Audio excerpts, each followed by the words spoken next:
السلام على المعذب في قعر السجون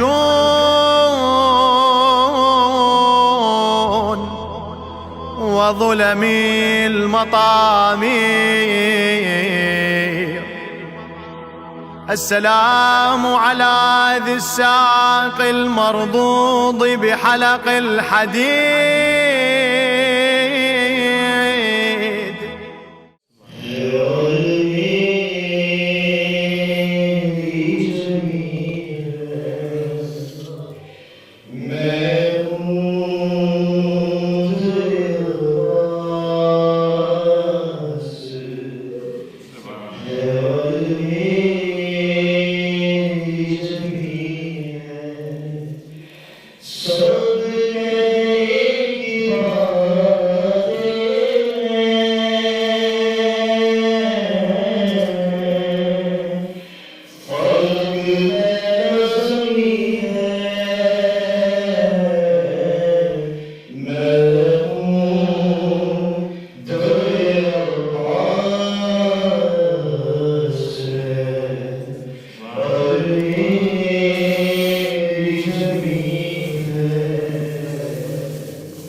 اس وقت ہم موجود ہیں مقام باغ امام جعفر صادق میں، اور ابھی اندر جا کے ہم زیارت کراتے ہیں. آپ کو 2 رکعت نماز ہے یہاں پر، اس مقام کی زیارت ہے. مولانا اس بارے میں ڈسکرپشن دیں گے اور انشاءاللہ آپ کو ہم زیارت کراتے ہیں. اس وقت ہم موجود ہیں مقام امام جعفر صادق علیہ السلام پہ، اور یہ زیارت ہے ان کی، یہ صحن ہے.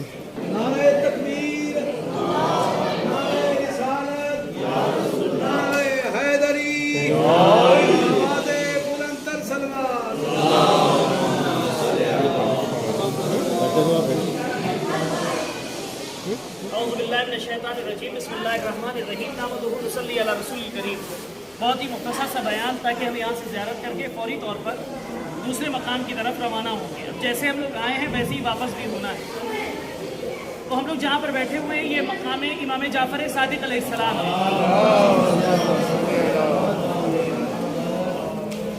اور یہ باغ امام جعفر صادق علیہ السلام بھی کہا جاتا ہے.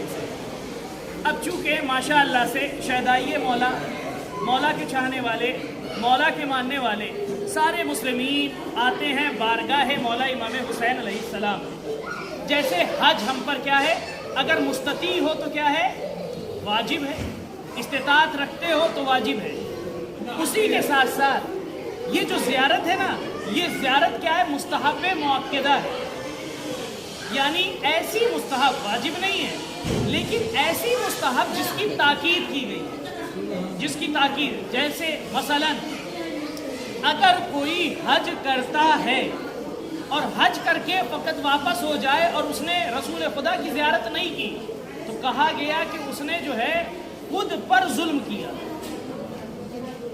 کیوں؟ کیونکہ بھائی جس نے حج بتایا ہے، جس نے خانہ خدا کے بارے میں ساری فضیلتیں بتائی ہیں یا حج کے تمام ارکان بتائے، اس کو کیا کہتے ہیں؟ رسول خدا، صاحب شریعت، جس نے ارکان حج بتائے، جس نے طواف کرنے کا طریقہ بتایا، جس نے وہ کیا نام ہے لباس احرام پہننے کا سلیقہ بتایا، وہ کون ہے؟ رسول خدا.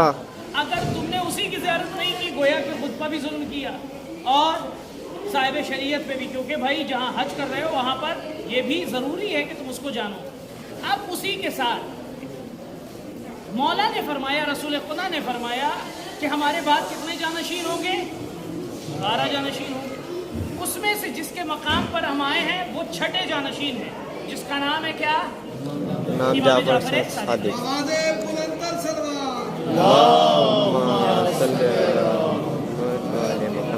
اب ماشاء اللہ سے جیسے گروپس آتے ہیں جس کو عربی میں حملات بولتے ہیں، حملات، اور اردو میں جو ہے ہم لوگ قافلہ بولتے ہیں، انگلش میں ٹور اور گروپ بولتے ہیں، ٹھیک ہے.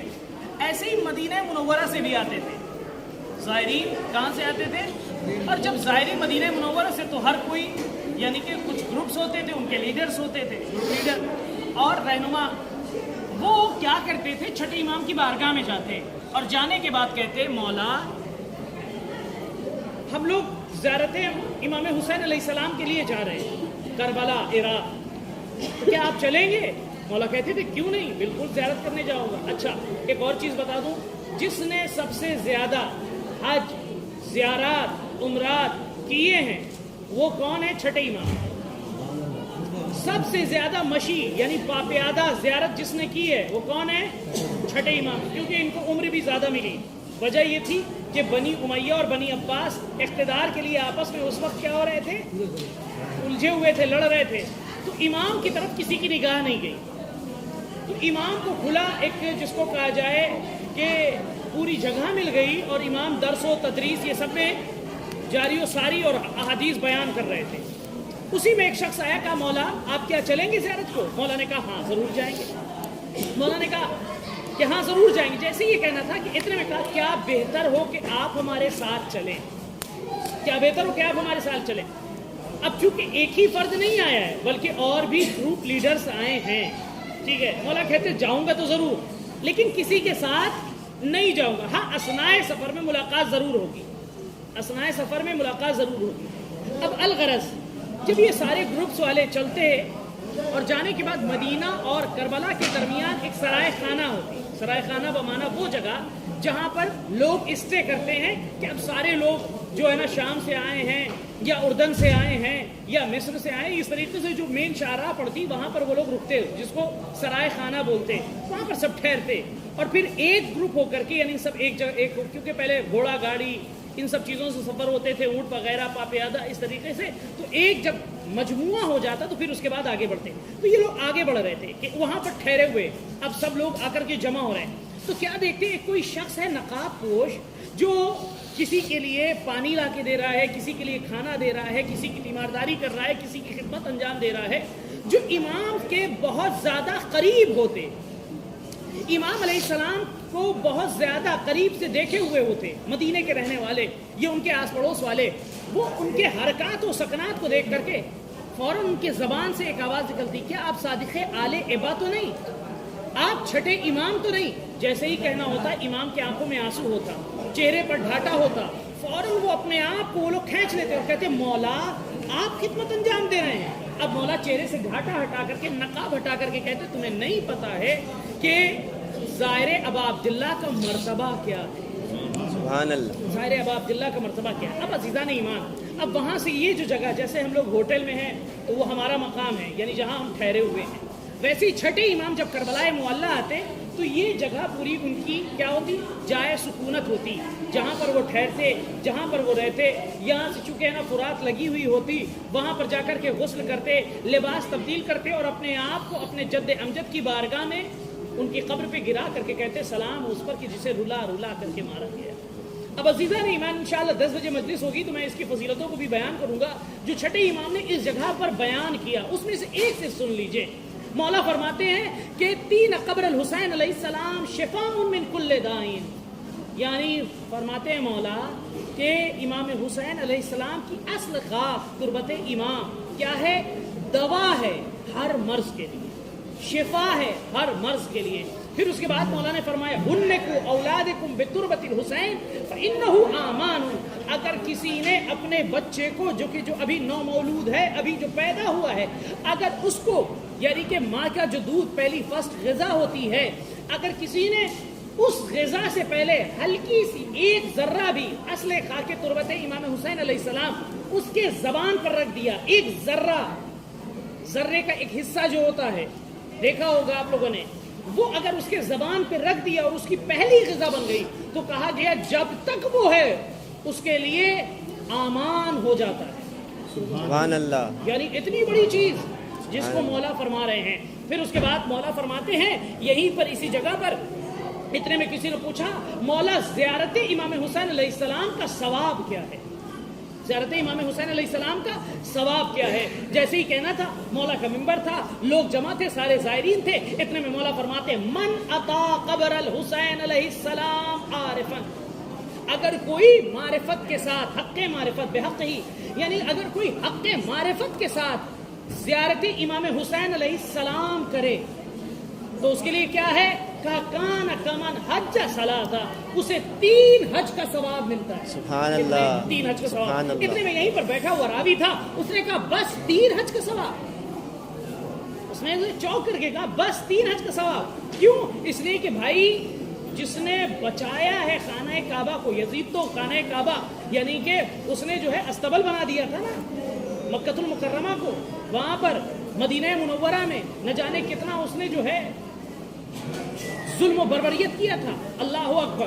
وہ ساری چیزیں بعد میں بیان ہوئی. اتنے میں کہا بس 3 حج کا ثواب. یعنی مولا فرما رہے تھے یہیں پر کہا کہ من اتا قبر الحسین علیہ السلام عارفا بحقی، اگر حق کے معرفت کے ساتھ اگر کوئی امام حسین علیہ السلام کی زیارت کرتا ہے کانا کمن حج ثلاثین، اسے 3 حج کا ثواب ملتا ہے. بیٹھا ہوا ایک شخص تھا، راوی تھا، اس نے کہا بس 3 حج کا ثواب. مولا نے کہا تمہیں پتہ نہیں ہے، تم نے پوری کنڈیشن نہیں سنی. کیسے 3 حج کا ثواب؟ اتنے میں کہا کیسے 3 حج کا ثواب؟ کہا کہ حج جا مع رسول اللہ، ایسے 3 حج کا ثواب جو رسول اللہ کے ساتھ ادا کیا گیا. سبحان اللہ.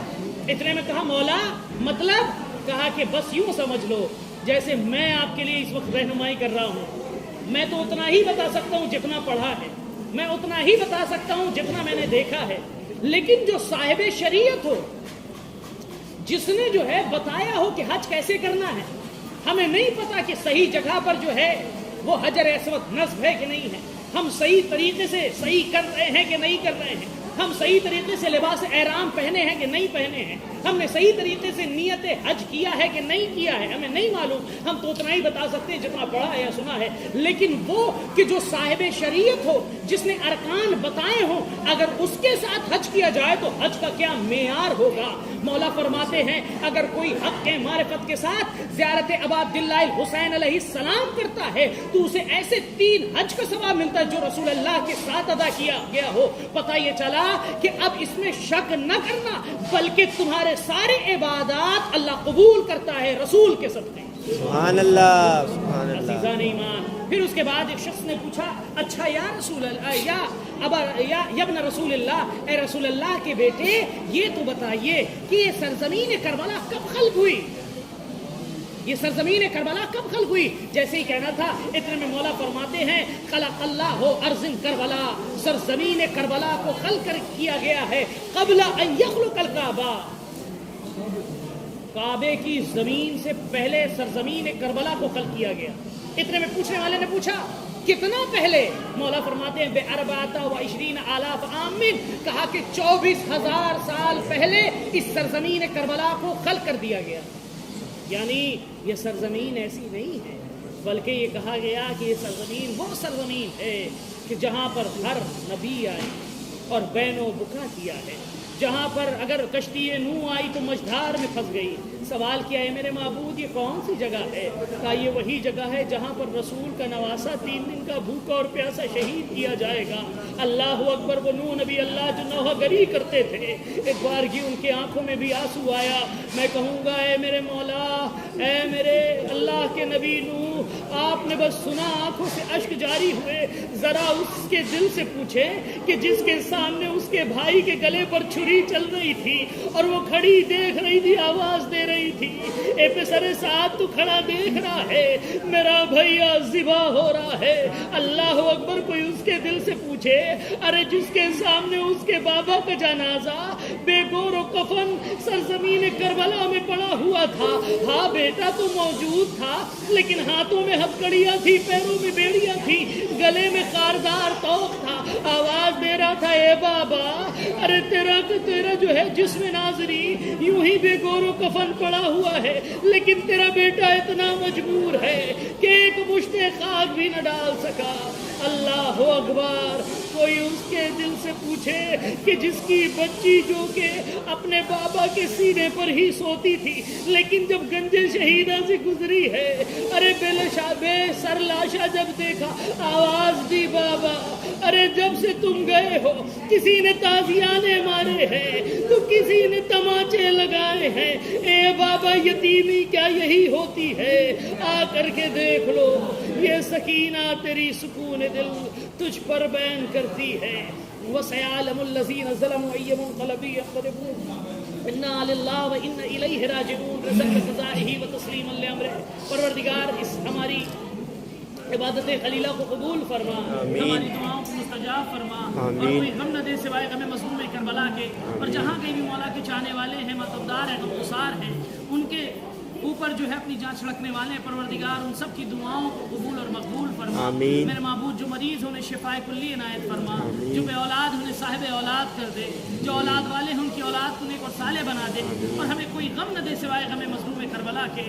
اے میرے معبود ہمارے مرحومین کی مغفرت فرما، ان کے درجات کو بلند فرما، زمانے کے امام کے ظہور میں تعجیل فرما، اور ہم سب کو ان کے امان و انصار میں شمار فرما، اور ہماری زیارات کو قبول اور مقبول فرما۔ تقبل منا انک انت السمیع العلیم، یا اللہ یا رحمان یا رحیم، بحق محمد و آلہ الطاہرین۔ سامنے وہ زیارت لکھی ہوئی ہے، رخ کر لیں، زیارت امام بن محمد، امام جعفر بن محمد صادق۔ ہم زیارت امام جعفر صادق علیہ السلام پڑھتے ہیں اپنی طرف سے، اپنے والدین کی طرف سے، تمام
باغ بھی بنایا تھا، اس کو باغ امام جعفر صادق علیہ السلام سے منسوب کرتے ہیں، جس میں اب درخت شاید اس کے نسل کے یا بعد کے ایک دو ہیں، لیکن اصل درخت جو چھٹے امام نے لگائے تھے وہ اب نہیں، کیونکہ اس کی تمام تاریخ میں انشاءاللہ بعد میں بیان کروں گا. ابھی زیارت کریں اور فوراً باہر خارج ہوں گے. دو رکعت نماز تحیت مقام امام جعفر صادق علیہ السلام. مرد حضرات زیارت امام بن محمد امام جعفر بن محمد صادق. ہم زیارت امام جعفر صادق علیہ السلام پڑھتے ہیں اپنی طرف سے، اپنے والدین کی طرف سے.